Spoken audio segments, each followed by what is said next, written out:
Hi, everyone. I'm Ann Chalmers. I'm the coordinator for the Center for Free Expression at Ryerson University. On behalf of the Center and the Faculty of Communication and Design and the university, I want to welcome you to today's discussion, Hate Trolls and Freedom of Expression Online, What to Do. Today's panel is the 11th in the Center's current series of panel discussions of key issues related to freedom of expression and the public's right to know. On each of your chairs, there's a list of our upcoming events that will be for April and May.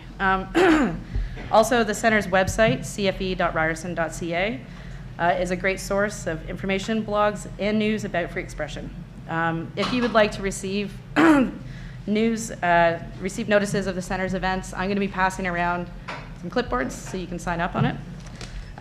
Today's panel discussion is also, it's being live streamed, and it'll be available on the Center's website and our YouTube channel. Also, podcasts of almost all of our previous events are also up there. So it's my pleasure now to introduce our distinguished panel. The first panelist is Noor Javed. Noor is an award-winning journalist with the Toronto Star and covers municipal affairs.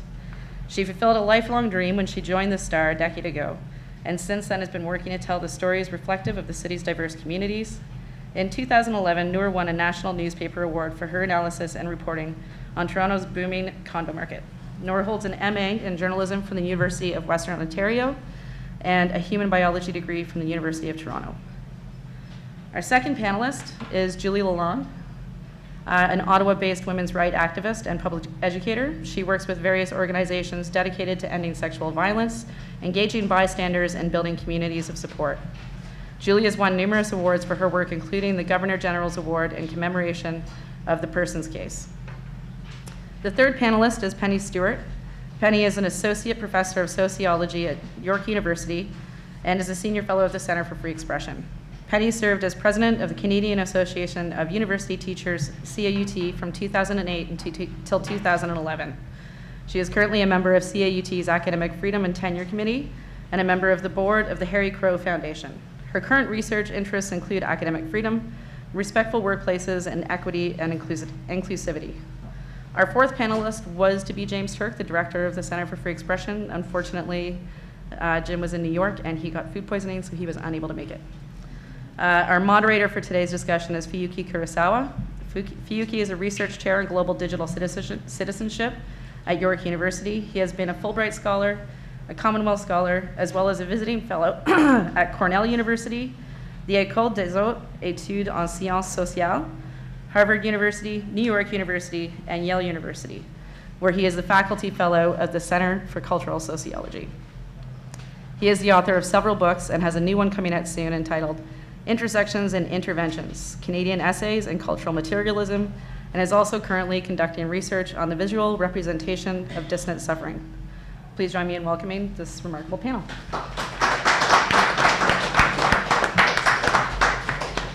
So for now, I'm going to turn this over to Fuyuki, our moderator for the day. Thank you very much. Thanks, Ange, for the introduction, and also thank you very much for all your help with organizing the event today. It's really appreciated. I also want to begin by thanking a few other people who were instrumental to doing this and without whom this event wouldn't be happening. First person I should thank is Mike Christensen, who's over here. He's a postdoctoral fellow at the Global Digital Citizenship Lab at York University, and he was one of the people who put this panel together, and I'm grateful to Mike for his assistance on this. I want to thank Penni, my colleague in the Department of Sociology at York University. It is by having a hallway discussion with Penni several months ago that the idea for this panel came together, and she was kind enough to introduce me to Jim Turk, and the three of us had a good discussion about the issues and decided to come up with this panel together, so I really appreciate her help. I also want to thank Jim, who I believe is watching on the live stream, so hi Jim, hope you're feeling better. And thank you again for hosting us today, Jim, and for your encouragement and enthusiasm about this particular issue. Before I turn it over to the questions for the panelists, I just want to give you a very brief introduction to what are we doing at the Global Digital Citizenship Lab at York and why we're interested in this particular issue in conjunction with what the CFE has been doing. And I think that these are issues that are particularly significant for both institutions, for universities, but also more broadly. So if you bear with me for just a few minutes. So the Global Digital Citizenship Lab at York is interested in issues that have to do with using the tools of critical social science in order to investigate methodologically, theoretically, and conceptually what is going on with the emergence of various forms of digital cultures. And in particular, we're convinced about the fact that the rise and increasing dominance of digital life, something that I don't need to tell you or to make a case for, is something that is highly significant but is also very poorly understood. There is a set of digital cultures that are emerging online which involve sets of practices, beliefs, institutions, networks. Those things are still relatively understudied in academic circles, but also amongst journalists in the public sphere and by the general public. And we hope to be able to shed some light on this. One of the things that has emerged in particular in the digital age is the kind of rise of informality. In terms of the way in which knowledge is produced, the way knowledge is evaluated or assessed, the way knowledge is disseminated. There's been a process of deinstitutionalization where the key institutions through which knowledge was produced, assessed, and so on are being challenged or rejected by a large number of people online, where there's the emergence of perhaps new institutions, new norms, new practices, but those are not entirely clear. And so what we're interested in doing is trying to investigate these kinds of issues. One of the things the way that we can get at some of these issues for us at the lab is by focusing on controversies and debates that have involved issues that have been in the public sphere, that have been in some way debated or are being debated in an ongoing way, because they allow us a kind of entry point into the kinds of norms and practices that are implicit in digital life, but again, not necessarily always very understood. They form the backbone of what we call digital culture. And finally, of course, we've had a number of questions that we've asked as a result of this. If you're interested, you can just look it up on our website. But in particular, the issue that concerns us today, which is of interest, has to do with how do we address issues of online hate and online harassment and abuse, while at the same time preserving and perhaps enhancing freedom of expression. We're convinced that the way in which the debate has been understood, particularly in the public sphere in North America over the last let's say 2 or 3 years, has been overly polarized and not very productive for the kinds of conversations that we need to have. And this is why we assembled this panel today, because we very much hope that we'll be able to have an interesting and unconventional conversation that'll go beyond the kinds of taken for granted ideas that come up. So, why this particular issue? Well, firstly, because, as I said, and you all know this, social media platforms, online forums are becoming increasingly significant as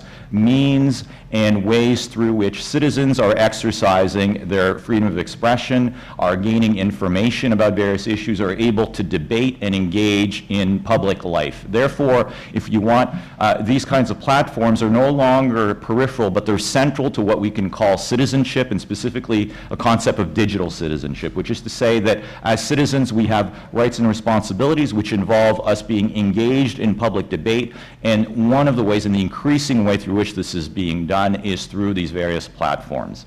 So the problem, of course, is that recently, over the last year or so, there have been a number of highly publicized cases and controversies that have involved forms of gendered, sexually based, sometimes religiously based abuse that have targeted specific groups of people who are already marginalized in our society. And this has led to forms of harassment and hate that have emerged online. In some instances, they have been coordinated campaigns, and other times they've been spontaneous eruptions online through various platforms, Twitter being one of the most infamous ones for this. And the way in which this has been done, and the way in which it has attempted to justify these kinds of campaigns, is under the guise of free speech or freedom of expression. So there's been a kind of appropriation of the very important principles of freedom of speech and freedom of expression in order to justify forms of abuse and harassment. And this has been obviously an increasingly worrying trend. So we're convinced that really what we need to do is to try to rethink these kinds of issues. How do we address abusive forms of discourse and action while at the same time preserving and possibly enhancing freedom of expression? This is a really significant issue because online abuse, online harassment creates systematic barriers to participation. The members of groups that are targeted, disproportionately targeted by online hate and abuse are, and a lot of research demonstrates this, likely to withdraw from participation on social media platforms or to modify the type of behavior that they engage in social media, how they act and what they say, both online and offline. And this creates what we'll call a set of digital injustices, which is to say that there is fundamentally a right of all citizens to be able to both willingly and increasingly have the capacity to participate in public debates online using these platforms, and all citizens should have the right to do so equally, including exercising the right to free speech. So in fact, forms of online abuse and harassment have decreased the free speech capacities of certain citizens, those of targeted groups. This has led to a set of participative inequalities, which is to say that there's disproportionately groups that have been targeted: women, people of color, people from groups of, from various other groups that have been marginalized, whose voices are underrepresented increasingly in social media platforms and online forums, and the overrepresentation of groups, of members of groups that have not been targeted by these kinds of forms of abuse and harassment. On the other hand, freedom of expression is one of the foundational principles of democratic societies. We know this already. I don't need to make a very eloquent case for this. Tolerance, the embrace of a diversity of opinion, the capacity for us to freely inquire and ask questions and provide answers, to voice our opinions, is one of the foundational principles of several institutions. I imagine that many of you here are J-School students. You know that this is a crucial principle for the press in a democratic society. Those of us who are in universities, we know that this is, again, one of the foundational principles of the collegium and the traditions of academic inquiry.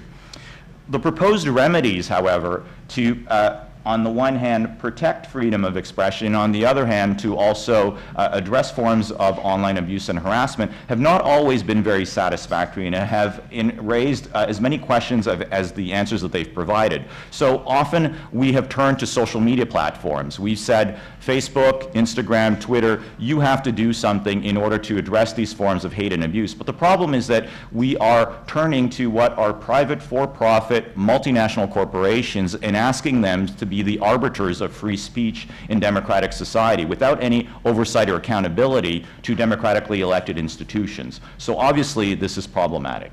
On the other hand, we've also turned to governments, to the legal or criminal system, in order to address these forms of abuse and harassment. And while this has been important, it's also the case that we worry about the fact that governments being in charge of determining certain forms of abuse and harassment puts a lot of burden on the democratic nature of governments. It allows the rise of certain forms of surveillance. We know that in authoritarian, anti-democratic societies, this has opened the door to forms of abuse and arrest and surveillance of activists of various kinds.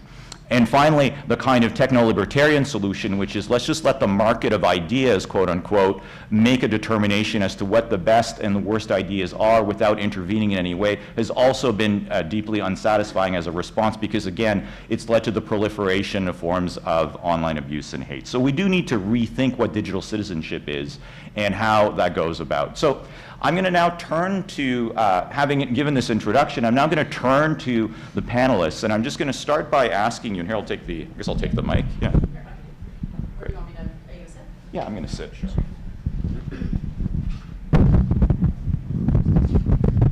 Thank you. So I was just going to ask each of the panelists if you wanted to start us off in turn to give us a sense briefly in a minute or so. What do you think are the key or salient issues in this debate involving online abuse vis-a-vis freedom of expression? What are some of the issues that you think might be missing from the conversation, or what is your stance on these issues? If you want to state that briefly, each of you in turn, we can start with Julie, and then we'll go on with a series of questions involving this debate. I think, well, first of all, when I was invited to speak on this panel, I was like, nope. Because I get, like, nobody sends me more death threats than people who say that I hate freedom of expression. So every time I exercise my freedom of expression, I get death threats and rape threats and hate mail by people who say, why do you hate freedom? Why do you hate freedom of speech? And so I very rarely see this conversation framed in a way that's actually sound or intellectual. And so, yeah, I'm always sort of struck by that idea that the people who seem to be the loudest advocates for freedom of expression or freedom of speech, let's be clear, they're saying freedom of speech. They never say freedom of expression because they use the American model all the time. But yeah, the people who are the most adamantly pro freedom of speech are the people who are also the most likely to send me death threats, and I think that tells you something about people not understanding what freedom of expression means. And so for me, yeah, not curbing hate speech limits freedom of expression. And if I can't speak in public without security detail because someone who believes in freedom of speech is going to attack me, what does that say about people's understanding of what it even means to have freedom of expression? Thank you. Noor? So on a personal level, I'm a journalist, and I believe in the idea of freedom of speech. And, as a journalist, I believe that, we should have an open and democratic society where we can talk about ideas openly and freely and have honest discussions about all issues, even topics that I think people find uncomfortable. And I believe that, people will always differ on what hate is and what the limits of freedom of expression and speech will be. But I think most people, and I'd like to think that most people would agree that free speech should not be a license to target vulnerable groups or minorities and just hate. And it should be a place where people can have positive and constructive discourse, as opposed to just shutting it down. And in recent years, I think the debate around free speech, I've seen it become it's hypocritical, and it's in itself sometimes hateful. And more recently, we're seeing it as a guise of demonizing certain communities, most recently the Muslim community, and portraying them as people who don't value freedom of speech, who don't understand freedom of speech. And I find that it's so hypocritical. And I think that I'd argue that Canadian Muslims, I can't speak for other places because I haven't lived there, we come from a variety of sects, ethnicities, levels of religiosity, and are by and large open to freedom of speech. People want to have honest and open discussions, except when that freedom is being masked as hate. And I think if you look at the discussions that are happening right now, around M103, the debate prayer in schools, these are all issues that are important. They should be discussed in an open way, whether or not you like what people are saying on both sides. I fully agree with that. People can not like M03, they cannot like prayer in school, but when the whole discussion veers onto hate, especially online, I think you have to question, is it productive anymore? Is it benefiting our society? Penni? Well, I think you'll have very little disagreement among the panelists. I think that we all agree that freedom of expression is fundamental. It's fundamental in this country, but freedom of expression is not the freedom to express hatred. It's not the freedom to harass. We do, however, and this is where I want to say, my point in this debate first would be, I think that we do still need to find a way to separate harassment and hate from offense. That is, freedom of expression lies on the incredibly important right to exchange ideas, to disagree, to have conflict. And I think that if we are to uphold it, we have to risk offense. So that would be my first point. And the second point I'd like to make, just to throw it into this mix, is that we have to address the context of the debate on harassment, which is taking place in the growth of a surveillance society.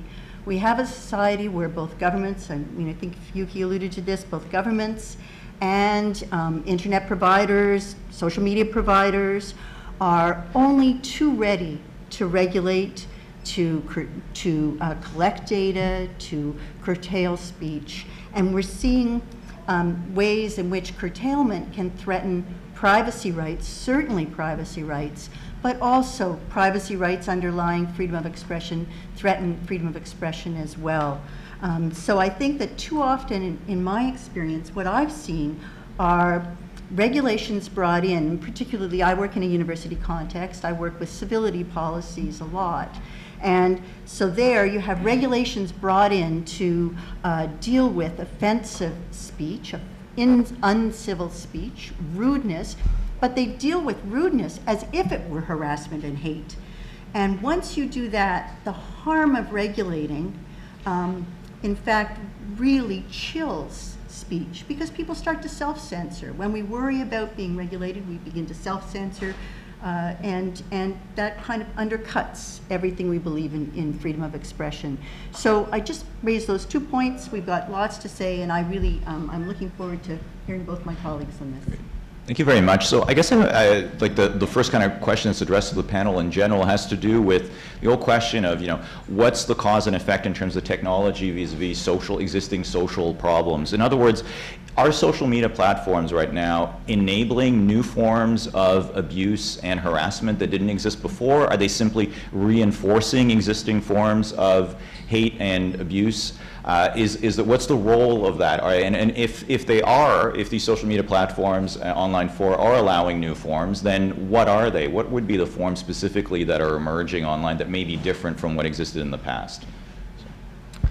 I guess even before, I've been at the Toronto Star for 10 years.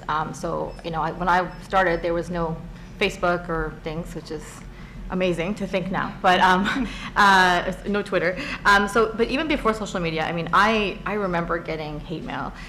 It would be email or snail mail. We still get the odd hate snail mail, believe it or not. And you could delete it. You could throw it in the garbage. You could post it in your cubicle, and everybody could laugh about it. Like there was, ways of dealing with it. And then I think before even social media, I think that it kind of all started with like the comment section. Like I still remember when our comment section started, and it was like the worst thing you could do to a journalist was to have like people post comments, mostly anonymously, about articles that you spent like days or weeks or months on, and it had a huge impact, I felt, on our newsroom, because we were mostly they were negative. I mean, no one's going to post anything nice. They were anonymous. They didn't read the article. They just looked at the picture of the person that we were writing about. And obviously, at the Star, we write a lot about like new Canadians, immigrants, and a lot of issues, around, poverty. And so, we would. For us, we would look at the comments, we would read them, but then I started noticing that when I was like talking to people to interview them, some of them would say like, is the comment section going to be open on this article? And they would start asking me, and I'd be like, probably. And then there were a number of times where people refused to be interviewed because they didn't want to have to be subject to the comments. And as a journalist, sometimes you would be embarrassed because you'd write this great story about some newcomer to Canada who, defeated all these odds and is thriving, and then it'd be this horrible comment about, like, go back to where you're from, we don't want you here. And the people would read it and be so hurt. So, it really did affect the way that journalists felt comfortable covering stories, and it really, I remember telling people, like, please don't read the comment section on the story, and it was such a difficult thing for us to have to do. So I think even before like social media, that's where I think it all kind of began for us. And then in 2015, the Star actually got rid of commenting. You can't even comment on the Star stories.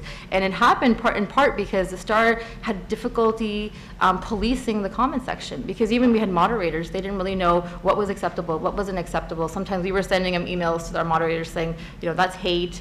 And it became like, I think, a lot more work than the Star and other, news agencies like the CBC has been on in, Aboriginal stories.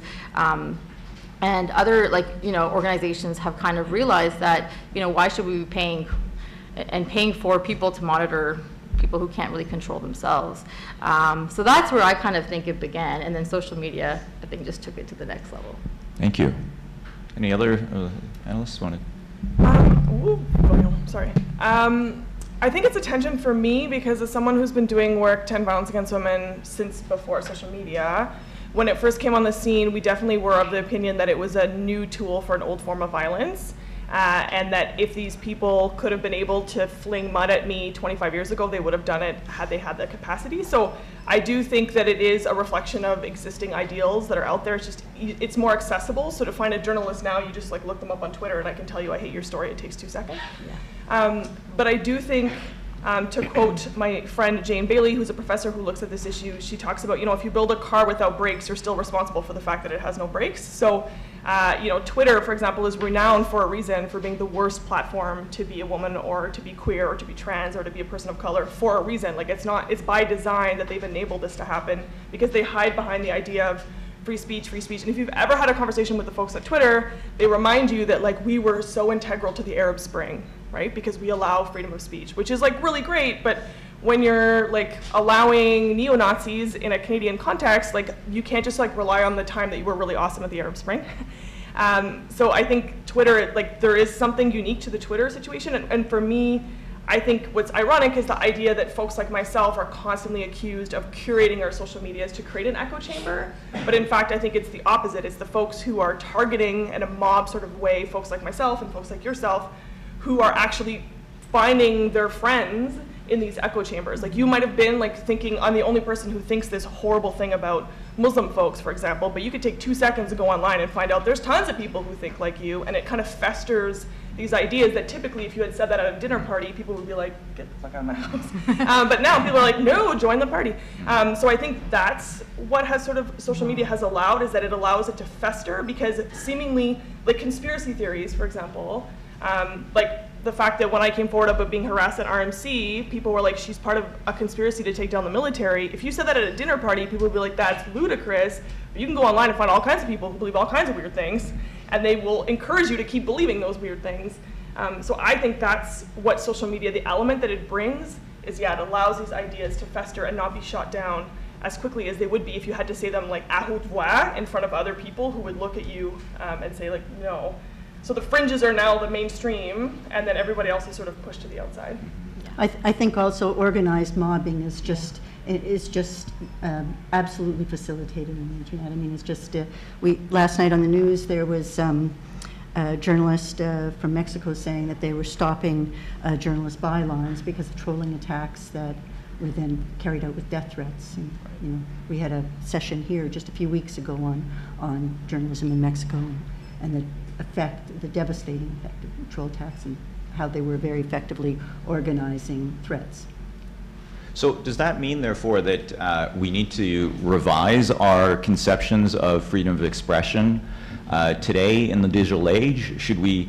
Is it the case that those notions that were developed really obviously in the pre-digital age are no longer suited to the current environment and what the technologies enable? If these technologies are allowing certain forms of trolling and hate to not only fester but probably to spread, and communities to self-reproduce online that advance these notions, then is there a place to revisit what we consider to be freedom of expression today, or is it that we need to simply reinforce and remind people what those notions that have existed since the dawn of democratic society signify?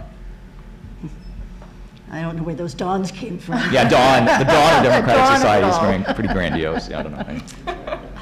I think that there are like certain norms, like we were having a discussion earlier, that there are norms that I think you would think that reasonable people have around discussion, and I think that the vast, like when I go onto Twitter when I post an article that might be somewhat controversial, the vast majority of times I do find people who are interested in having a really good discussion, and I do gain from the experience, but I guess the question is like, how do you is there a way to ensure that there is, a certain quality of people, or not people, I guess, of discussion happening on, social media or online forums? And, the New York Times has been really, really good about finding a way to do that. I mean, they have a lot of staff, and they, monitor their comments and things like that quite well. But, people actually enjoy going on the New York Times, reading the comments, because it's just part of this very, very good discussion that's happening. And, I know that our newspaper has really struggled with getting that kind of discussion happening. And I think, social media at the same time has also had, I think it's difficult, right? To like, you can't control people, you can't curb people. So how do you find ways to kind of find that balance? And I don't know. But I think, Fuyuki, and I want to jump in here because I think that in the end, I think that freedom of expression is fundamental to a democratic society. I mean, I think it's not about sort of tossing it over a shoulder either. I mean, I think it needs to be seen as the fundamental principle and value that I think we all hold, and it's trying to find ways. And I mean, we talked before, Noor and I were saying if there were easy solutions, all the hundreds of organizations on democracy and the internet that are out there fighting, the Electronic Frontier Foundation, all the organizations out there fighting for democratic speech on the internet would have found the solution a long time ago. But I think that's what we have to keep struggling for. And I would say we also need to educate people on what the hell freedom of expression actually is. Like, the idea that people, like, all speech is protected, like, is such bullshit. And, like, we know it, but people, like, they throw it out the window the second that I say, I don't like your film because it's misogynist, and then Ezra Levant goes on a rant about how I'm a fascist, and everyone's like, yeah, fascist, because he hates, I'm like, I exercise my freedom of expression to say I didn't like your goddamn movie. Like, I don't understand. Like, people don't.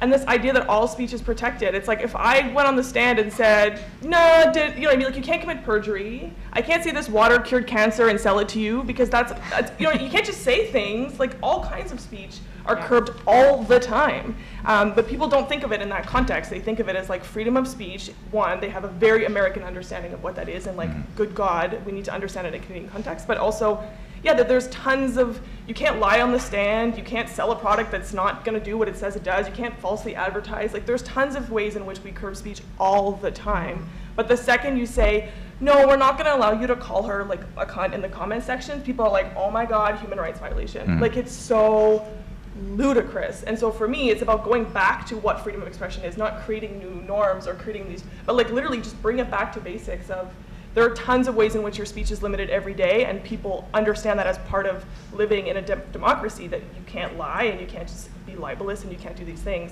But it's like this, people forget conveniently. Exactly, and the norms are like changing. Like we were just talking about earlier too, that like, you know, it's now well understood that, you know, people will not tolerate anti-Semitism, although we've seen a rise of it, but people are calling it out, you know. And, you know, there was a comment recently that I think it was on the Junos, Russell Peters made a comment, and, you know, people were calling it out, saying this is unacceptable. So, like, I think societal norms already kind of direct us as to what we can say openly, you know, in a public sphere. Maybe, you know, when we're with our friends, we can spew whatever we want. So I think, you know, journalists can't write whatever they want. You know, we're subject to libel laws and defamation. Like, we already, you're right, like, we already have these things in play, right? And so when people try to, like, you know, create these, like, you know, say, oh, you know, everything was fine until you said this, or you tried to curb this, like, I think it's completely false and hypocritical. And this is often the distinction that's made between, you know, freedom of expression and which doesn't entail freedom from all consequences of expression, right? In other words, that there are societal, sometimes legal sanctions for forms of speech that you may well exercise, and as a citizen, that's part of your responsibilities to be aware of those particular things. And I suppose I wanted to go back to a point that I suppose all of you made, which has to do with the issue of going at the heart of this issue is, what's the difference between what someone would consider, or what society would consider abusive speech, and what someone would consider to be offensive speech? So in other words, if offensive speech, as Penni says, is something that is, that there's a right for that to occur, which I think most of us share, that idea, then how do we draw that line between what's considered offensive and what's considered abusive? Any of you? Can I say something on that, Fuyuki? Is I think it's not about saying offensive is okay. We should be civil to each other. You and I were talking about this. We ought to be civil to each other. It's rather what we choose to regulate. And I think that that's the difference. There's nothing, I totally take what Julie's saying. The community, we need to have community norms. We need to have a community that rises up. You know, the conventional answer, and at the risk of enraging everybody, to lack of speech is more speech, right? Counter speech is the conventional. But communities need to do that with offense. Hate, harassment, threats, persistence, the kind of awful and I think threatening harassment that we've seen in many internet and that we see now regularly in some of our news programs. That's where we can, I think, is never okay and can always be curbed, and that your freedom of expression doesn't protect any of that.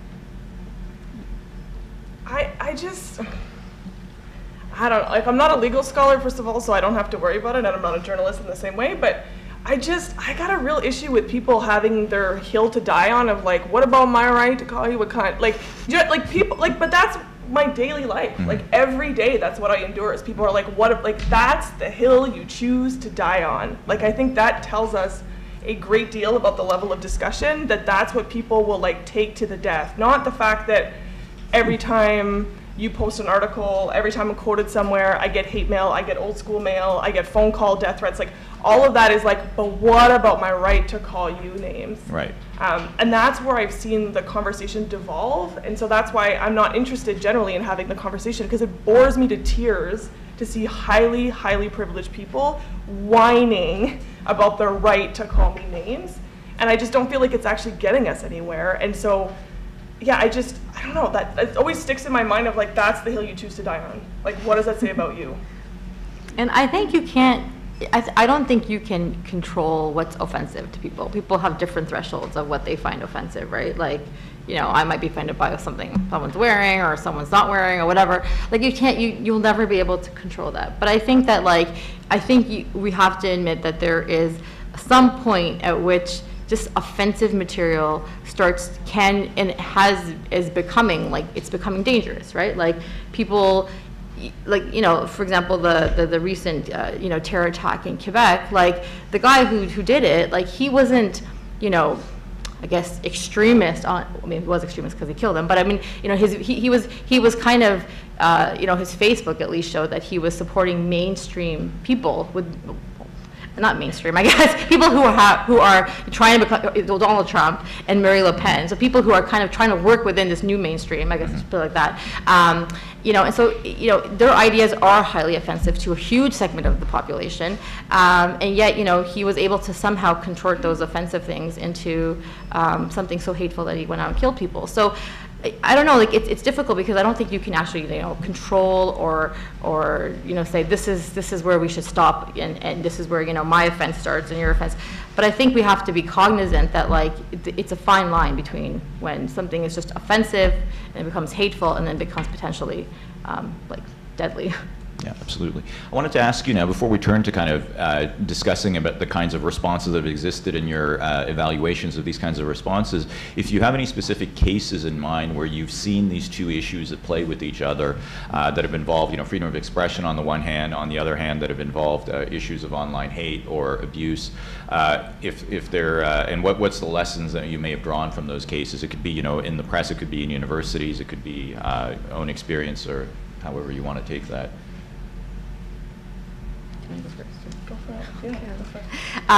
So I was trying to think of something very local, it's like my own experience, because that's probably the best I can speak to, is that I cover municipal politics and of the 905, so nothing exciting like Rob Fordish or anything.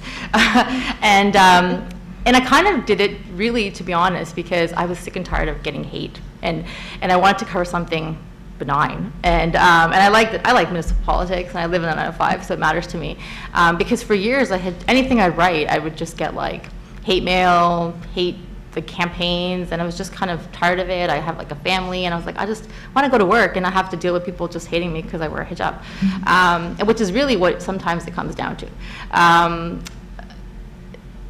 So recently I've been writing about the York Region School Board, and my colleague and I have done a number of stories, and it was interesting because I did a story last fall about a principal who had posted anti-Muslim Facebook posts on a public Facebook page, and had identified herself as a principal. So you know, and someone in that community, a young person, came across her Facebook page and you know, complained to the school board using her name. After she got no response, she reached out to the Star, but in the Star she was anonymous because she was a youth, and so we wrote this story about, you know, this woman, what was on her Facebook page, and there was things like, you know, some stuff was just offensive, I guess you'd say, and some things were kind of, I mean, everything was offensive, and I didn't really think it was hateful, and I actually, because I'm always doubting, like, you know, am I just finding it offensive because I'm Muslim, I actually showed like all my colleagues in the newsrooms to be like, what do you guys think? So we had a really good discussion.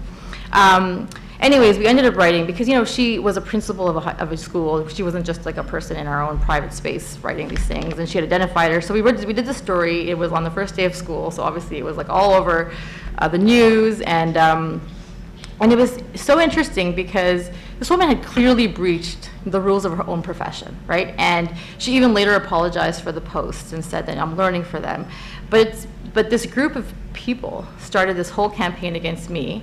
And it was funny because I had another colleague who worked on that story with me. We had a double byline, and she's a white woman, and she didn't get any of the hate. So it's just interesting to see how the reality out there. And she didn't get any hate throughout this entire period, which is about 3 to 4 months of on emails and campaigns and petitions and things. Anyway, so people were basically accusing me and these parents, although there was no parents involved at the beginning, but later on there were some Muslim parents who got involved, of trying to erode and remove free speech from Canada. And you can find this petition online. It's accusing us of writing this article, and our goal is to get rid of free speech. And this petition was sent out by a bunch of people. And it's signed by people from Australia, India, because I'm sure they really care about what's happening in York region. And and it's so interesting. And some of the things they said was people need to sign this petition if they don't want their fundamental freedoms to be eroded by religious fanaticism.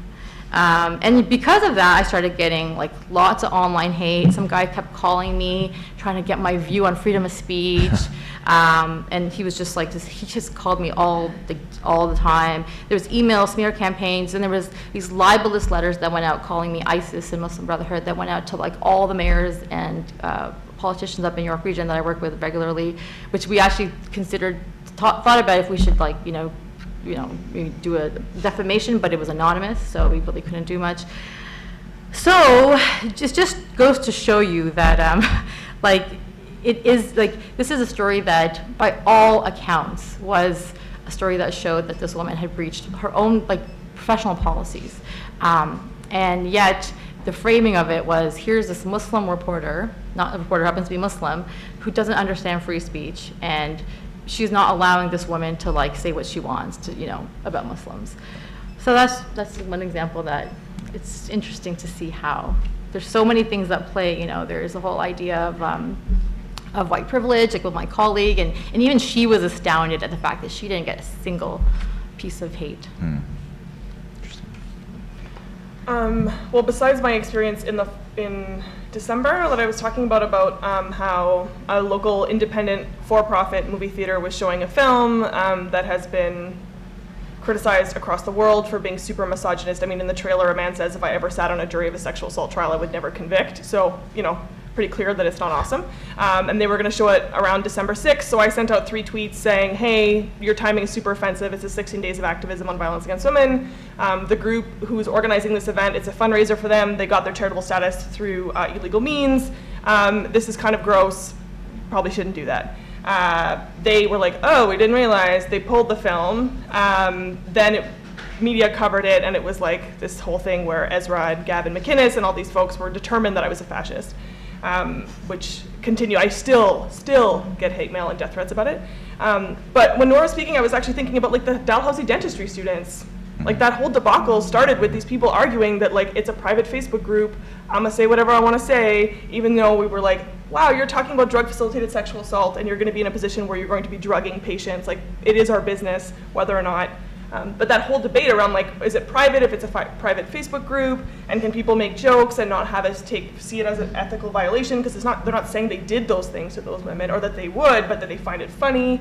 And then even the whole conversation around restorative justice and how arguing that these victims were subjected to it and they weren't part of the process. But that was reflected a year or 2 earlier at University of Ottawa with the student president Anne-Marie Roy and folks in student council who made comments about her, and same thing. Private Facebook group, I can say whatever the hell I want to say in a private Facebook group. And it became this conversation about their privacy being violated. Meanwhile, what they were saying was libelous, it was threatening, in the case of Anne-Marie Roy in particular. But I think with Dalhousie, it was we all had a public vested interest in making sure that these people got some sort of rehabilitation and they didn't become a dentist. And then some provinces saying, I don't think these people, I need to know who the names are of these people so they don't become certified dentists in my community. But that it all came down to these poor people whose privacy had been violated because their Facebook group had been exposed. Right. And we see that recreated over. I actually don't think the Dalhousie incident, I don't know if everyone here knows a lot about, came down to that in the end. It seemed to me there was a very serious investigation done. I think there were lots and lots of issues, and you're absolutely right about the issue in the start. But in the end, I think it was taken up, and I don't think anybody in the end sort of said that was okay, that was just boys in their own private space. Constant Backhouse's report, I read that one quite differently at the end, at least. Yeah, I mean, certainly, yeah, folks like Connie Backhouse, like, sticking it to them was incredible, but literally a year prior, the exact same conversation had happened at U of O, where it became privileged men saying, I can say whatever the hell I want to say in a Facebook group, and us having to push to say, there are societal consequences to allowing these people to become dentists, right? But that, their defense, right, the defense of it, like, what I say in a private Facebook group is my business, and going back to your point, right, like, is it? Like, that's the question to me, is can you just be two different people? Like, do we fundamentally believe that this woman is, like, super racist on Facebook, but, like, otherwise good people? Do you know what I mean? Right, no, yeah. I don't. Yeah. Do I fundamentally believe that those student journalists or the student council folks at U of O, like, genuinely had, like, strong positive feelings about women? They just, like, really hated Anne Meddy? No. Obviously, if you disagree with a woman and your first instinct is to threaten to rape her and tell people that she has an STI, I don't think that, like, 90% of the time you're super chill with women. Right. But that's what it devolves into all the time. It's weird though, because I think people, I don't know if it's just maybe because we are in media and these kinds of roles where we are, like, we're kind of, as a journalist, I can't say everything I want. I have to obviously be girded. I work for, the Toronto Star. I can't, just spew whatever I want to say. But I find it odd that there are sometimes people don't really realize that, like, what they say online is a reflection of them as a person. Like, it's such a weird, it's not a weird concept, but I think that there's people are still learning this, Like, one of my colleagues had a really good story a couple of weeks ago about doctors who were opposed to, who were kind of fighting this whole contract with the province.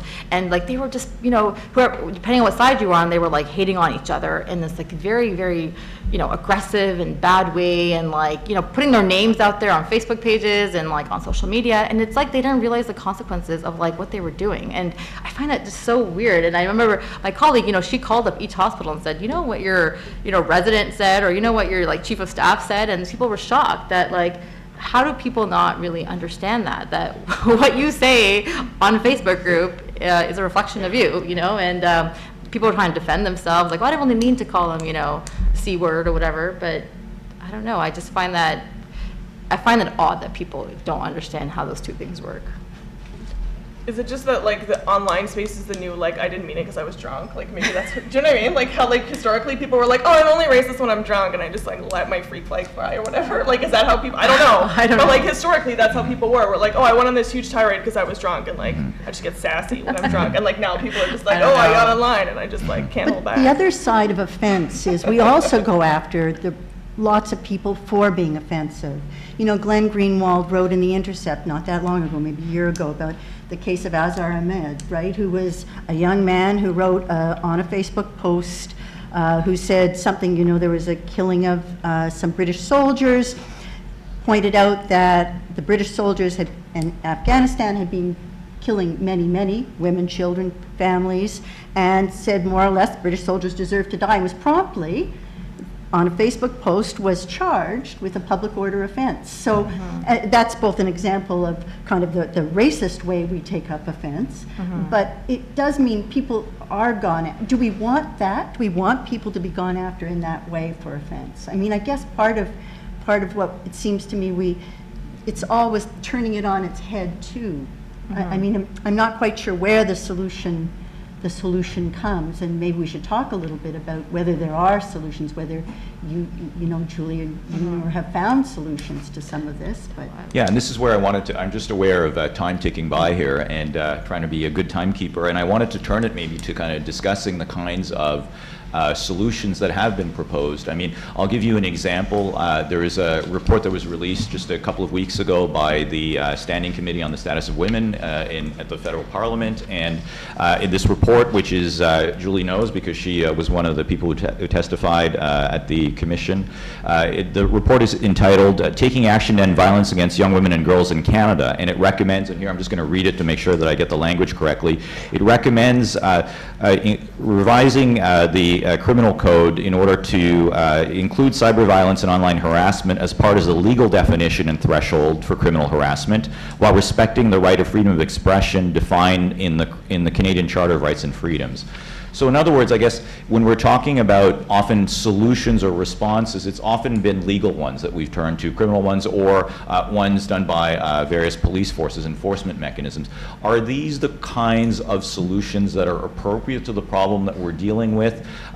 Do they allow, in certain contexts, the rise of forms of surveillance and authoritarianism that may be highly undesirable? What's your response to these kinds of concerns and issues?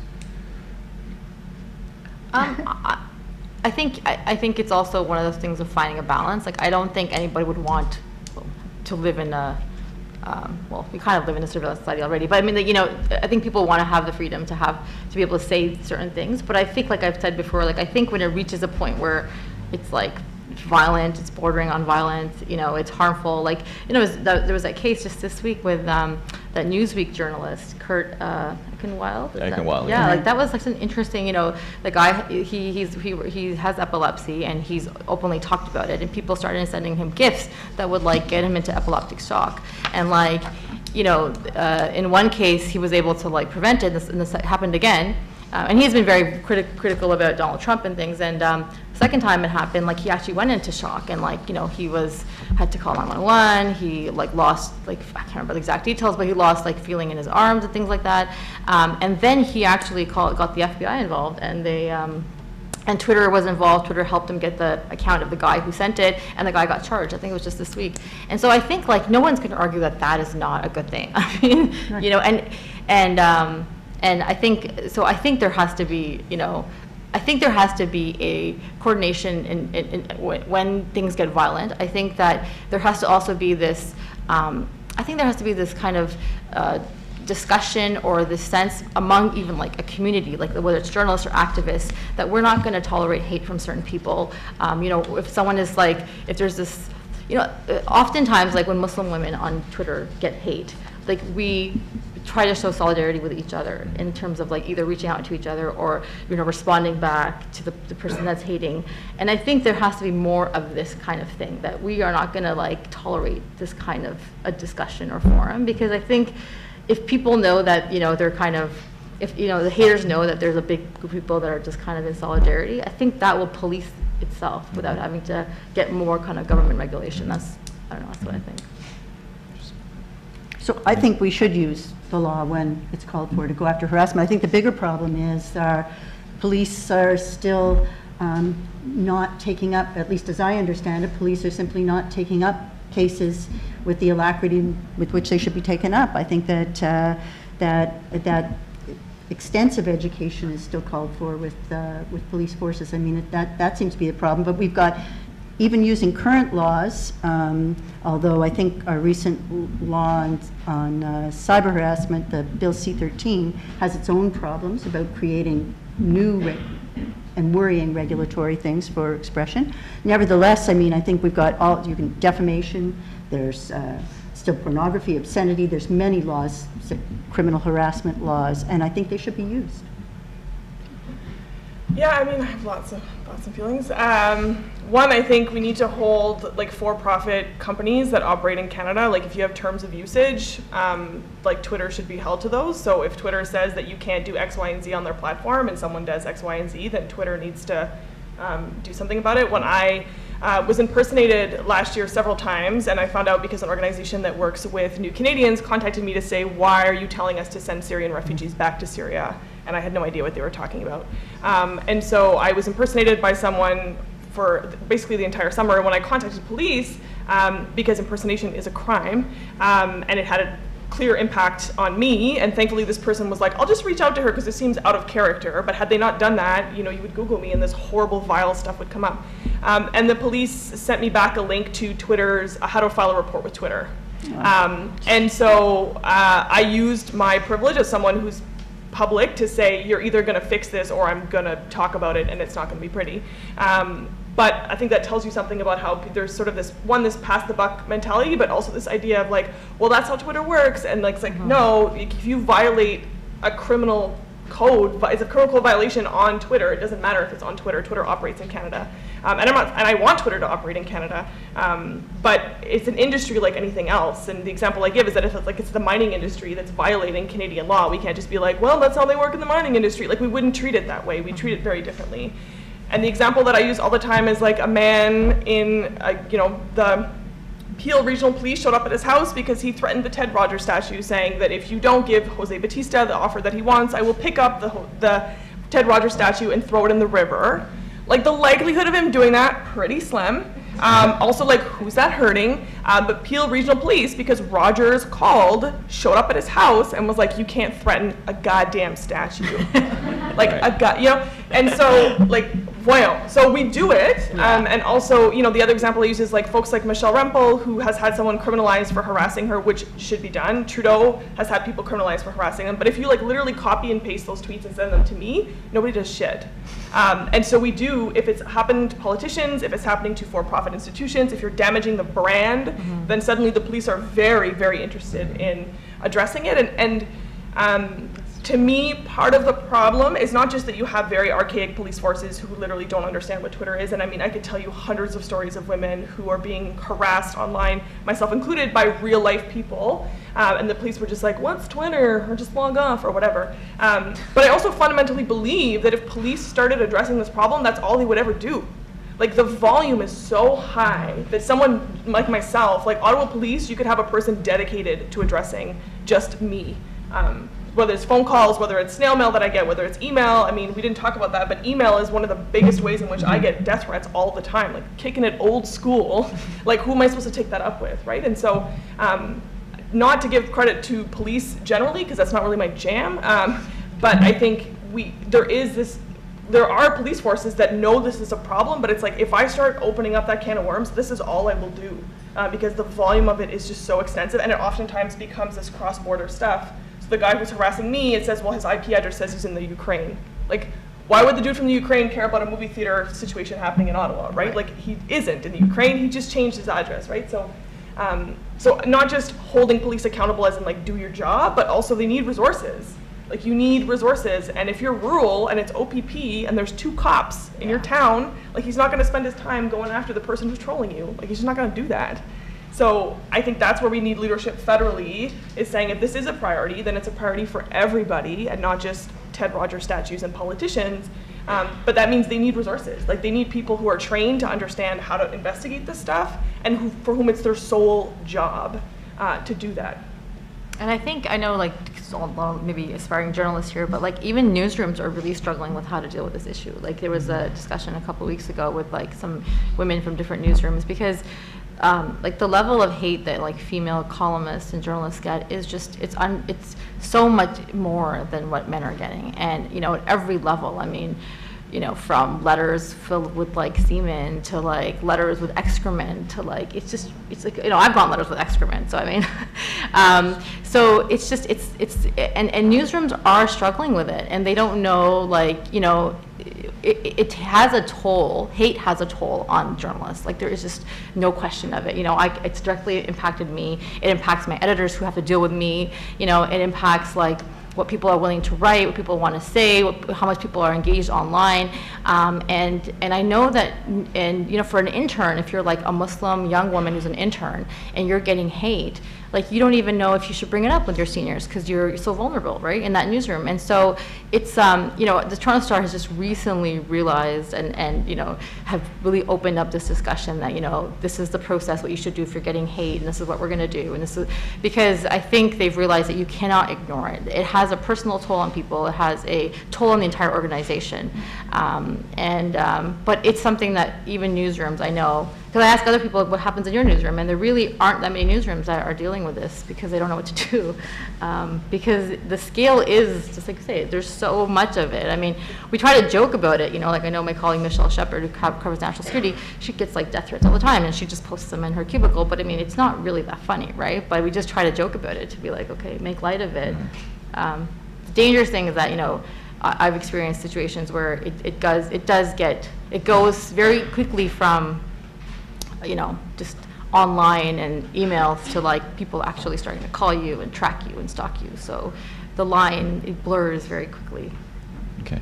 We should turn it over to the audience shortly, but I just want to end on by asking you a question, which is perhaps, I hope I don't sound naively kind of positive or optimistic, but do you think that new technologies and social media platforms also enable certain responses or solutions that didn't exist before? Do you think that they enable enhancing not only freedom of expression, but addressing issues of online abuse and hate, or are they simply causes or sources of it?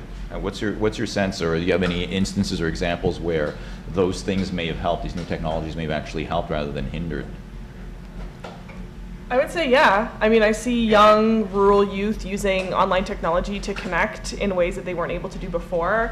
I think of like trans rural youth who felt like they were the only trans person in the entire world, and they find out there's someone in the community over. So, I mean, I think social media still has value to me, and I think conversations are being elevated in a way that even talking about online harassment, like I don't know that I would have been able to, you know, call up a journalist and be like, hey, this thing is happening to me, if they weren't already seeing it on social media. Like every time I get a really nasty threat, I retweet it to show people, to expose them to the reality of what's happening, so that when my followers see what I'm going through, especially the privileged ones who think like, oh, Julie, you know, everybody loves Julie and it's such an echo chamber, and I'm like, look at this asshole.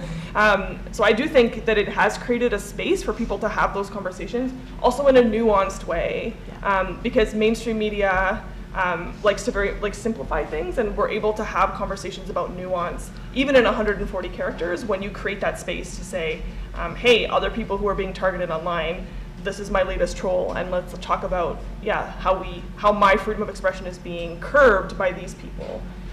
I don't think that would have existed I don't think we could have that if we didn't have social media. And I think, like, you know, for all the hate that you get, you also find those people in those places of solidarity. Like, you know, I remember one time I was covering something really benign. I think it was like city talks with workers. There was a strike a couple of years, 2 years ago or something. And I remember I was tweeting there, live tweeting, and I started getting hate. Like some guys like, oh, you want Sharia law. I don't know, all this stupid stuff.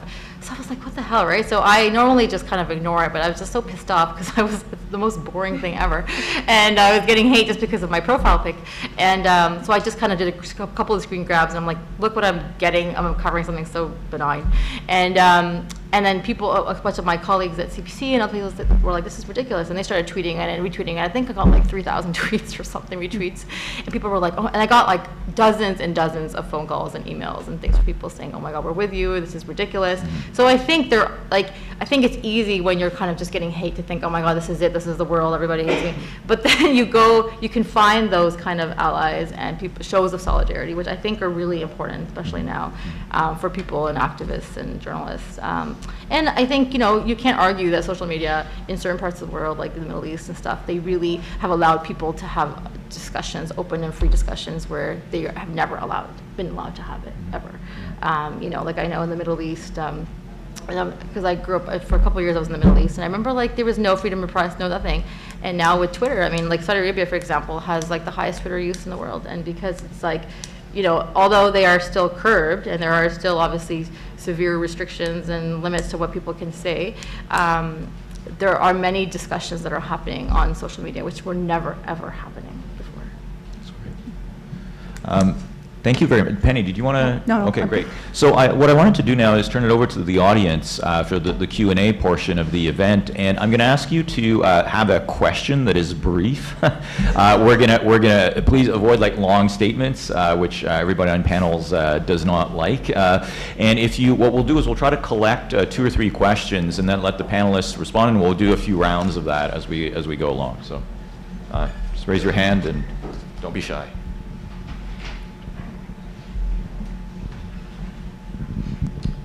Hi. Seems to me that in many cases we've got legal remedies for many of the faults that occur, but part of the problem is that in many cases you don't know who's making the comment in the first place, that people are hiding behind their anonymity and are therefore able to make all sorts of nasty comments. So I'm wondering if part of the solution is to try and ensure that whenever people voice their opinions whether it's on Facebook or whether it's in response to a newspaper, that they are required to identify themselves, and then that might be part of the solution. So I'm wondering what you think about that. Yeah, I mean, I know CBC recently. Oh, wait. Oh, sorry, my bad. It's okay. Don't worry about it. I was also going to be like, "Blah." Yeah, I'm with you. I'm like, oh, sorry about the rules. Sorry. Hi, thanks for sharing your experiences. They're incredibly disturbing, and even though I know what's happening, to hear it again and again, it's heartbreaking. So appreciate you coming forward and doing that. I'm a prof here at Ryerson, and I've just been thinking about this recent situation with a story that's been posted through the Ryersonian. And my question is about how hate or harassment is amplified. How do we address the amplification of certain aspects of hate in the name of free expression, because we're trying to get at a story about something, but not all sides are represented. And I'm just really curious to understand some of the nuances about that a little bit better, because like you've articulated so well, it takes a toll on all of us when one of our colleagues is being harassed, and yeah, it's just very difficult. And yeah. There's a question also at the back.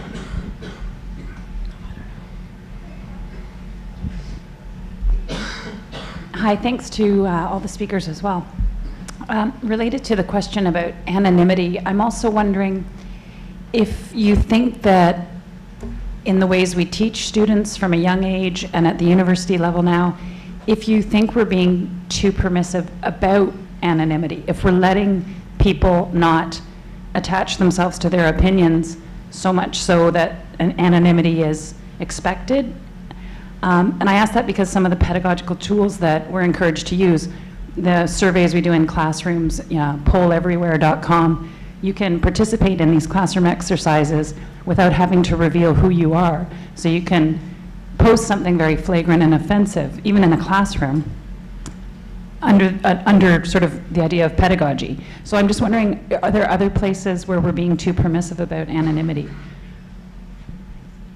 Why don't we'll let the panelists respond to those first three questions, and then we'll turn it back to the audience for a second round.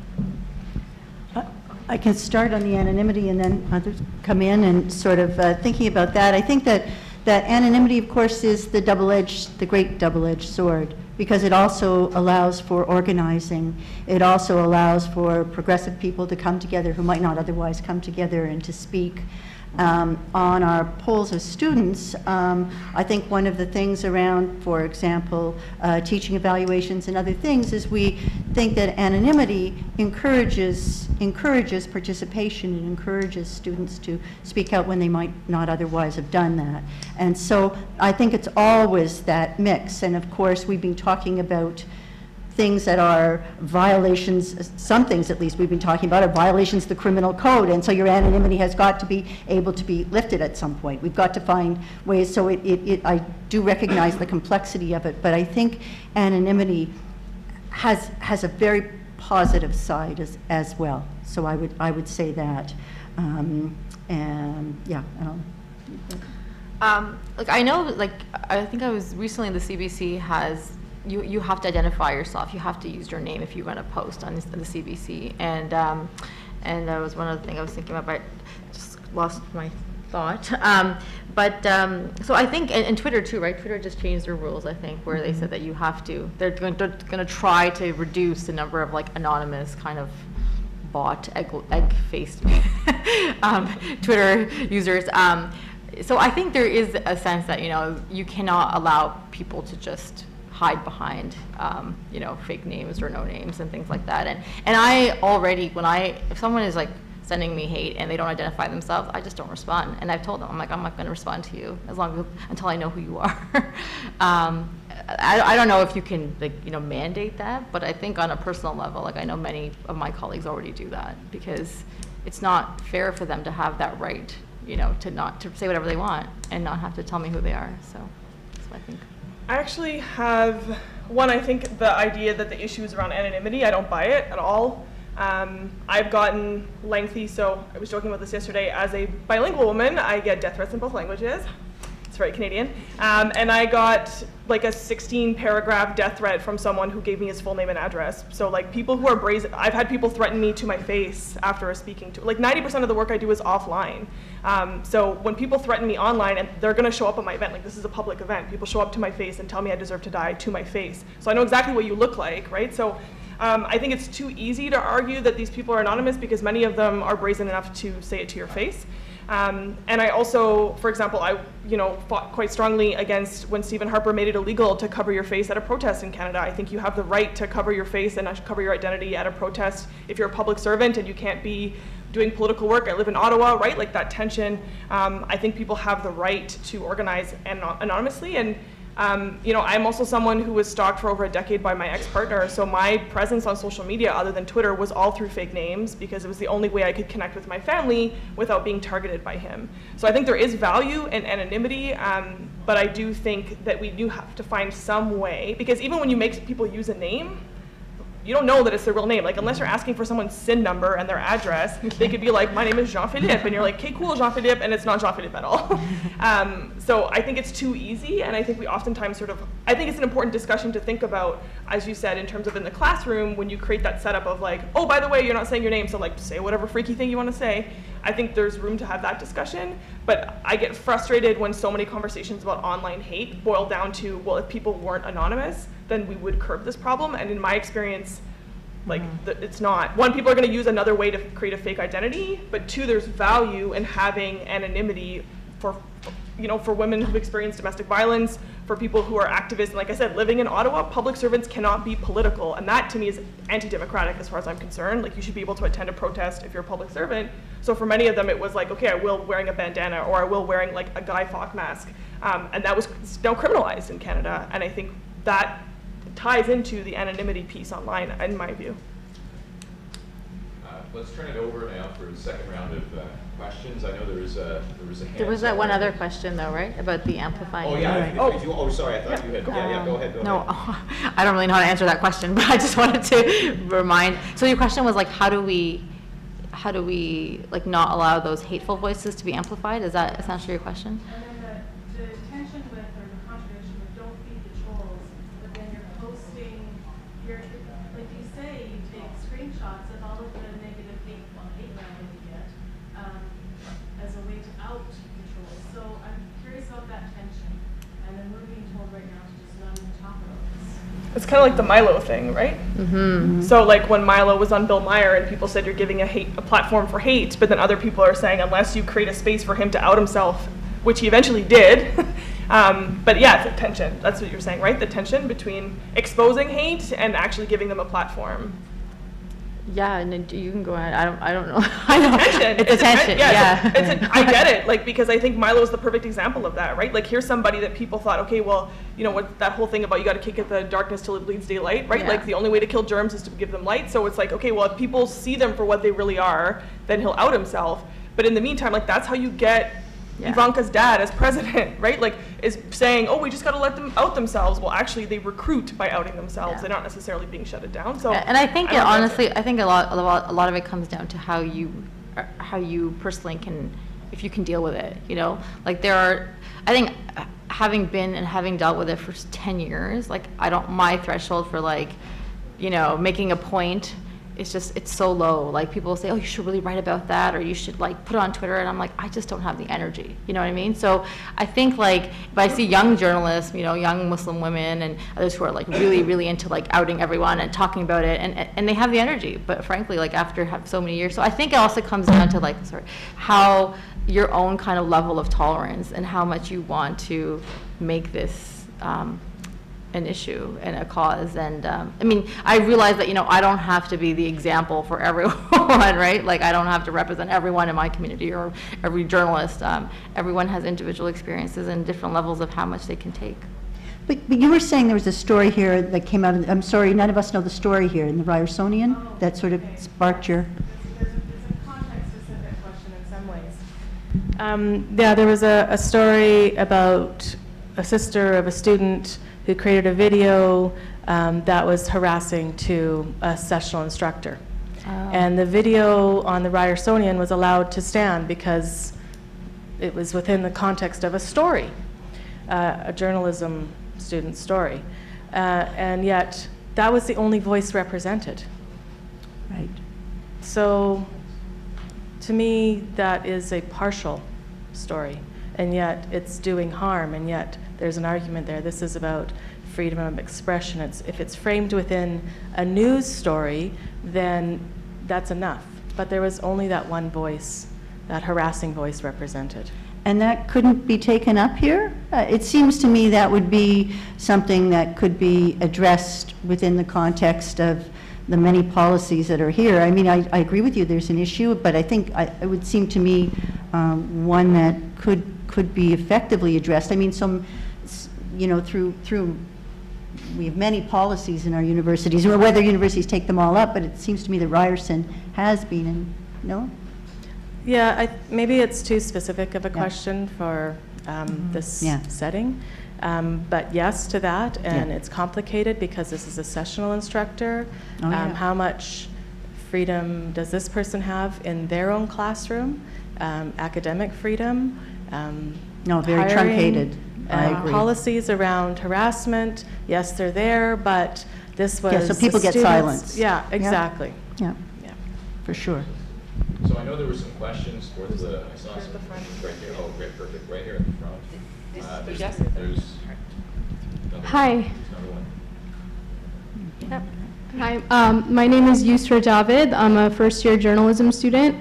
And throughout this panel, I think M103 was mentioned a couple times. So I kind of just want to bring a discussion to that. And do you think like we're in the time right now where it's necessary for the government to be intervening in Islamophobia and hate speech online? And how would you as a journalist deal with it?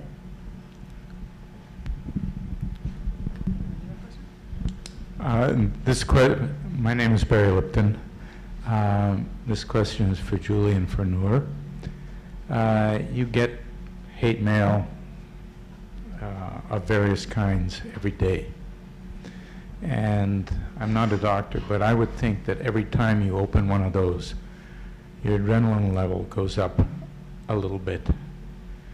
You take home stressors that you probably don't even realize. And looking after yourselves in this climate is a very important thing to do. And just wondering, have you thought about the sort of, it's not post-traumatic stress, it's ongoing stress of the jobs that you do?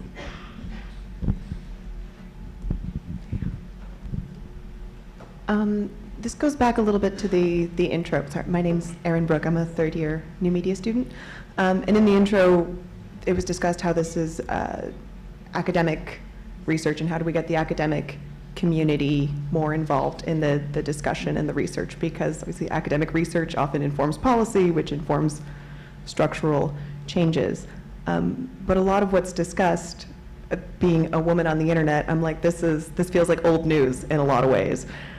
So how much of a barrier do you think it is that the research is being done by people who perhaps aren't as familiar with the terrain or aren't living in that experience? How much of it is, having specialized to a point where you now have to learn new tools and a complete new structure in order to get even into a place where you can understand that research to bring it to an academic level?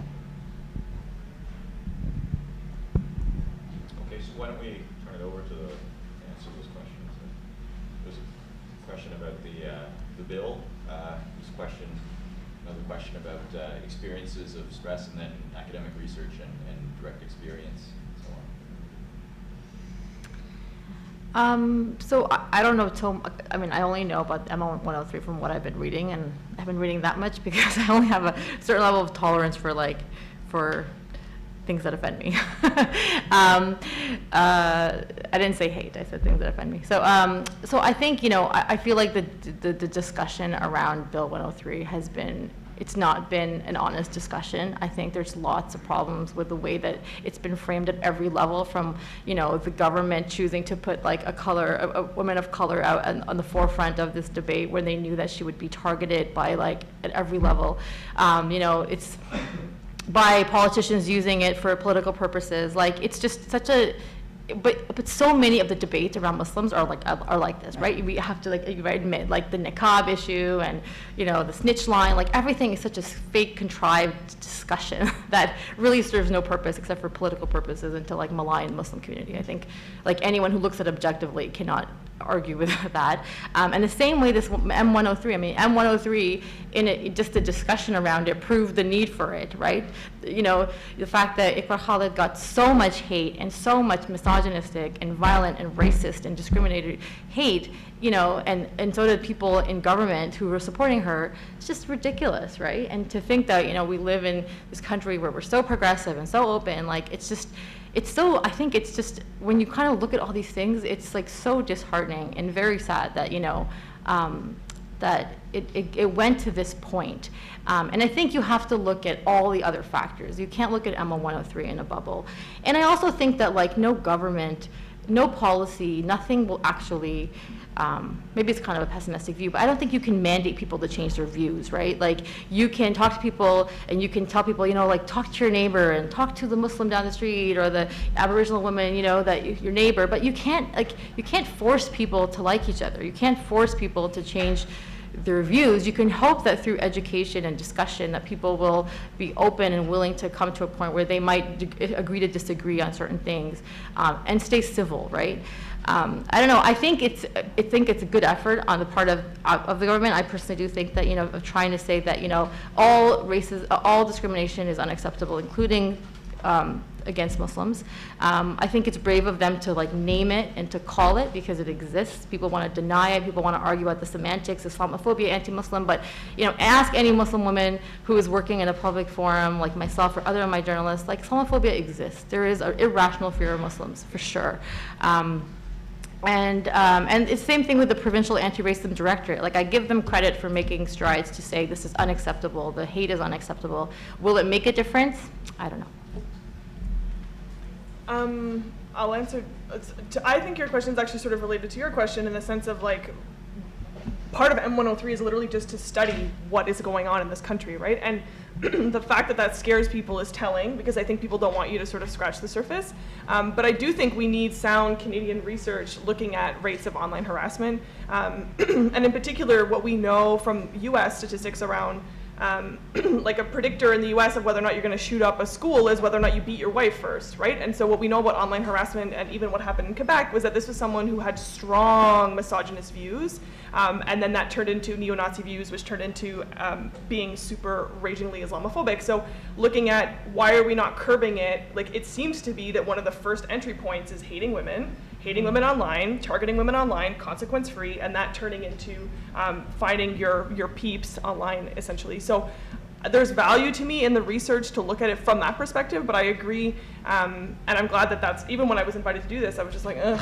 But then I was like, no, you're actually connecting with community to find out what it's like to be harassed online. So this is sound research in my view, but I do get frustrated a lot when you see people who are talking about this like they've invented the idea of online harassment, or they focus only on Gamergate, for example. And like the fact that I just said that means now I'm gonna get trolled. But like, there's a Canadian context to online harassment that isn't connected like to Gamergate. Do you know what I mean? Like, there's stuff going on, so we need that research. So I would say both of those things are connected to me. Like, we need Canadian research looking at what this is, who's doing this harassment, and the fact that we can so easily identify patterns from like an intellectual standpoint is fascinating to me. But on a practical standpoint, like, what does that tell you when I can tell you like, oh, this is gonna piss off the freedom of speech people and they're gonna tell me I'm fascist, and this person's gonna tell me I hate men and I'm a lesbian, and this person's like, I can predict it already. But we need to study that have some sound research. And to answer your question, I appreciate the acknowledgement of the trauma of online harassment, and I know that that means that people call me a special snowflake, but I don't care. That's what people don't understand about online harassment, is that like, it is literally the equivalent of like putting a parrot on your shoulder who tells you you're a piece of shit 24/7 while you walk through the world. So someone who speaks in public, it's like every Q&A is usually someone being like, well, why do you hate men? why aren't you talking about violence against men? So you get it there. And then you go online and you see people who didn't have the courage to say it in the Q&A, who then fire at you on Twitter. And then it's in your inbox. And then I check my mail and it's in my mail. And then I check my voicemail and it's in my voicemail. So when you look at all those things in isolation, you could say it's just offensive. But the grind of constantly being attacked every time you open your mouth has an impact. And what I fear is the chill effect and the amount of young women who say to me, your job on the surface sounds super cool, but I do not want it. And like a friend of mine who wrote an op-ed just about Russell Peters' comment, she wrote an op-ed in an old school newspaper, and people took pictures of her and put it, but like, it wasn't like she wrote something online, it was like she wrote an op-ed and her picture ended up on a Facebook group where they were like, oh my God, look at how fat she is. Like you could argue like, oh my God, that's juvenile, but what is the impact that has when someone puts themselves out there and the daily grind, like it is death by 1,000 cuts. And when you don't see it for what it is, and when you only listen to privileged men who are like, yeah, one time someone told me I was an asshole on Twitter and I was really hurt by it. Which, like, I get it, it's frustrating when someone says that to you, but like literally every time you open your mouth, like I'm gonna go on Twitter later and it's gonna be a garbage fire. And that's my life now, and I can't escape it. And what happened to me at RMC was 2 years ago, and every time I'm in the news, someone's gonna bring it up. And every time I talk, you know, like these people hound you incessantly. And that's their goal. And that's their goal. I mean, so many times I have thought about like, why am I doing this? Like I have 2 little kids, like I have a whole life outside of work, like do I really need to be doing this? And I would never, like my other colleagues don't have these discussions and they don't have these thoughts. And I asked them like, do you guys think about quitting? Like you have a great job at the Toronto Star, why would you quit? And they're like, no. And so like it does start to affect you. I have to say recently I've had a whole bunch of hate, and you do start to weigh like, do I want to do this forever? Like, why do I have to bear the brunt of like my entire community because I'm one of the few women who wear hijab in media in Canada still to this day? So I think like it does have a toll on you. Like I know the Star now has like really said that they recently like really increased our therapy, like our money that we get for therapy, and they encourage people to go out and talk because I think there is a realization that it does stay with you, it does impact you. People who try to deny it, I think they just haven't experienced it really. And stoicism will only get you so far. Like, yeah. I was going to say, as somebody who does spend a fair bit of her time dealing around academic freedom issues and freedom of expression issues, I wanted to ask you to I wanted to ask you about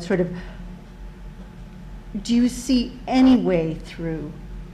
I mean, I don't think anybody that's a thinking person wants to be an apologist for freedom of expression. I don't think that's what it's about at all. But at the same time, I live in hope that we can find some ways through, that we can find some places that we could manage a world where you're experiencing this kind of barrage that you've described, and still try to maintain the idea of an exchange of ideas. How about things we haven't talked about, any of the technologies, blocking or other things we might use? Are there things that you're using now that are at all useful? Or, it's trying to bring some of the research, because there is a lot of knowledge out there, and trying to bring it to bear on what seems to be so intractable from your description. I would say quickly, one, I really encourage folks who are being targeted to really let go of trolls have decided the narrative. So they've decided that when you block somebody, it's because you're a coward and you can't debate them. And so people debate things way longer than they should because they don't want to let them win. And I fought that battle for years where I just was like, no, I'm a smart person. And it's like, I know I'm smarter than you. And I'm not a coward. And eventually I just was like, they're purposely trying to waste my time. So one, I really encourage people to just block. Like just sign up to things like Block Together, where I literally have blocked, like you block 15,000 people at a time. Big fan, big fan. You still let people come through, right? But you can block notoriously troll accounts and save yourself. But yeah, I think also not allowing them to dictate the narrative, that the second you refuse to debate somebody, it's because you're not smart enough, or your arguments are too weak. I think that's really important. And also to plug an organization that I work with, it's a project of Hollaback called Heart Mob. It's one word, Heart Mob. where we encourage bystander intervention in online harassment. So for people who are privileged, who don't experience harassment, who feel very disempowered when they see somebody being harassed, or in my case, people think they're doing me a favor, but they make it worse because they're like, I'll take on your troll for you. And then I open up my feed and it's like, just take my name out, but instead they don't. And so it's just like streams of things. And so you can literally, as someone who's targeted, you can create an account, and people that are vetted can come to your assistance, and you can ask for practical help. Like, this particular account is harassing me through 3 platforms. Please help me report them. Or this particular blog wrote a post about me and there's 300 comments. Can you please siphon through them and see if there's a death threat or doxing? And you can ask that concrete help. And that's sort of creating that community that we want to see for ourselves, which is like, can I at least carve out a corner of the internet that doesn't make me want to cry? That's Heart Mob. And that to me is indicative of like a bigger wave of creating those spaces, carving out space for ourselves. And the haters can call it an echo chamber. I call it a place that doesn't make me hate myself. Like, you choose whatever language you want to use. But the idea that if you are blocking people online, that you're never hearing oppositional ideas is so juvenile. Like, nobody walks through the world never being disagreed with. And if you choose not to argue with trolls online, it's not like you're never going to hear from people who disagree with your views. Right. We've allowed trolls to dictate that that's the reality, and it's not. And I feel like we need to challenge that in a big way. I think we're actually, my Japanese half that's so timely is concerned about time, so I think we actually have to wrap up. Is that correct, Anne? Yeah, we might have room for time for one more question. We might have one more? Okay, I'm happy to, to take if there's one more. Last question.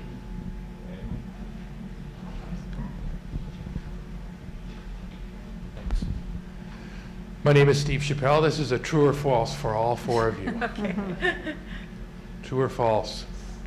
Social media and all the platforms attached to it, article responses, tweets, Facebook, personal blogging, email, direct text, actually demonstrates what everybody's thinking, what they don't say in the day. True. So you mean like harassing or just general? All. Yeah, I think it's a reflection of what people are thinking, for sure. Yeah. Yeah, I would say it's true. I mean, oh, sorry, I don't have a. No. But, Yeah.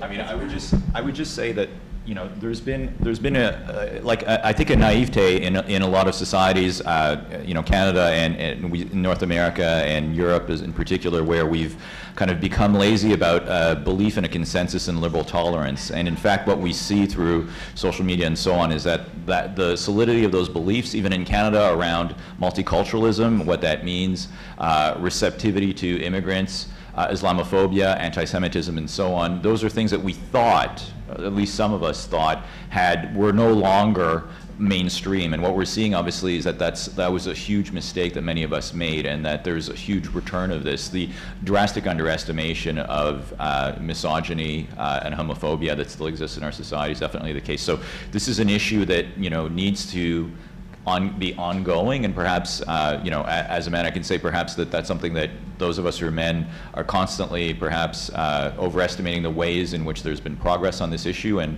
I'm very glad that women on the panel today were reminding us of how serious this issue is as an ongoing issue, particularly for younger generations. There are, amongst teenagers and young adults, there's a kind of pathology of toxic masculinity that is a crisis, I think, in all kinds of societies, and that needs to be talked about. So yeah, it is absolutely true.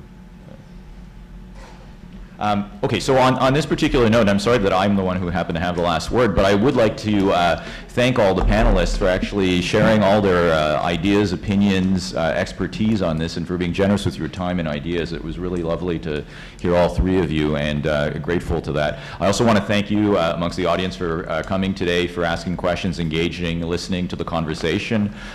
This is going to be an ongoing conversation, clearly. You can follow up with us at either here at the Center for Free Expression or the Global Digital Citizenship Lab at York. If you're interested and friends of yours have not seen this, it will be also is being live streamed, but it will also be posted online for viewing as well. And I'd like to say hi to Jim at home. Hope you're feeling better as well, Jim. So thank you again to all of you, and please join me in thanking the speakers today.